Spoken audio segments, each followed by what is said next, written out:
Газет халықтың көзі, құлағы һәм тілі. Білімдіден не пайда, білгенін көпке айтпаса, үйреткеннен не пайда, қайырымы қайтпаса. Балаларға көп үйретем деп, асығып шала шарпы үйретуден, аз да болса анықтап, нық үйрету абзал. Бала бастауыш мектепте бар пәнді, тек ана тілінде ғана оқуы керек. Білім бір құрал. Білімі көп адам құралы сай ұста секілді, не істесе де келістіріп істейді. Сөз жазатын адам әрі жазушы, әрі сыншы болуы керек. Теңеу ереуіл сөз. Жастардың оқу тәрбие жұмысы түзелмей, жұрт ісі түзелмейді. Қандай сәулетті сарайлар болсын, қандай сымбатты, я кескінді суреттер болсын, қандай әдемі ән күй болсын, сөзбен сөйлеп суреттеп көрсетуге, таныстыруға болады. Бұл өзге өнердің қолынан келмейді. Сөз көңілге сипат жағының көркемдігімен, мағына жағының күштілігімен жағады. Біз әуелі елді түзетуді, бала оқыту ісін түзетуден бастауымыз керек. Жақсы әліпби тілге шақ болу керек.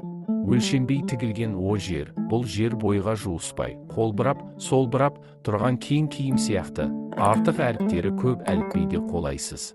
Бойыңды қысып, тәніңді құрыстырып, тырыстырып тұрған тар киім сияқты әрпі кең әліпби қолайсыз болады. Тілі білімі ереже жаттату түрде үйретілмей, сөздің тұлға, мағына, қисын жағын тану түрде үйрету керек. Сөздің тұлға, мағына жағын тануға керегі жоқ нәрселер тіл білімінің сабағына кірмеске тиіс. Тілдің міндеті ақылдың аңдауын аңдағанынша, қиялдың меңзеуін меңзегенінше, көңілдің түйін түйгенінше айтуға жарау. Жақсы мұғалім мектепке жан кіргізеді.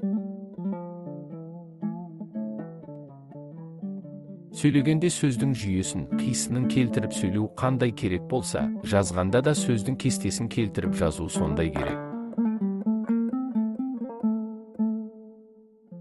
Егерде біз қазақ деген ұлт болып тұруды тілесек, қарнымыз ашпас қамын ойлағанда тіліміздің де сақталу қамын қатар ойлау керек. Білімді болуға оқу керек, бай болуға кәсіп керек, күшті болуға бірлік керек. Осы керектердің жолында жұмыс істеу керек. Шежіре, заманхат, өмірбаян, мінездеме бәрі де тарихтың жемі есебіндегі нәрселер. Біреу жұмыс қылайын десем тұрған жерім жаман дейді, біреу маңайымдағы елім жаман дейді. Бұлардың бәрі де бос сөз. Өткенді қуғанды қойып, осы күйінді жөндеуге жөн іздеу керек. Кейбір істерді істеу керек бола тұра, істеуге болмайды. Алушы да, беруші де өзіне жағымды жағын іздейді. Әркім өзі жақсы білетін нәрсесін сынауы керек. Күнелту үшін ас керек, ас істеуге күш керек, күшті жұмсауға ес керек. Мектептің жаны мұғалім. Мұғалім қандай болса, мектеп сондай болмақшы. Яғни, мұғалім білімді болса, ол мектептен балалар көбірек білім алып шықпақшы. Солай болған соң, ең әуелі мектепке керегі білімді, педагогика, методикадан хабардар, жақсы оқыта білетін мұғалім. Баланы ұлша тәрбиелесең ол, құлша тәрбиелесең құл болмақшы.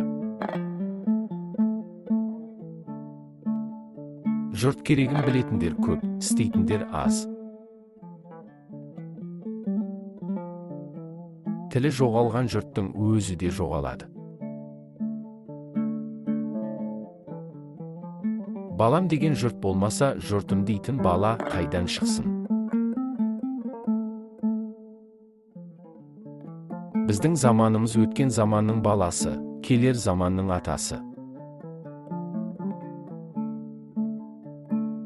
Елде жоқ рух, ақын сөзіне қайдан келсін? Адамға ең қымбат нәрсе жұрт қамы, жұрт ісі.